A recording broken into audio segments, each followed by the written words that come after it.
भाई साहब पहले सारा घर का काम करो, पहले पार्लर जाओ, फिर पार्लर से घर आओ, घर से फिर सारा काम करो। देखना अब सब्जी बनाओ, आती हूँ पार्लर में। सब्जी वब्जी तो मैंने बना ही दी, सब कुछ तो कहते रही हूँ। मैं तो परेशान हो जाती हूँ। सुनने ना रहा कि तुम सुनो, सब्जी बन गई है, रोटी ले आऊं क्या?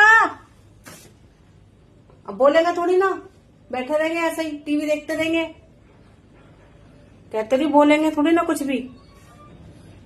रोटी बनाओ। मैं भी पार्लर से थक के आती हूँ, समझ आ गई ना।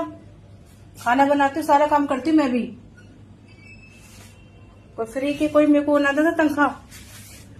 आटा लगाओ, ये लगाओ, प्याज रखो।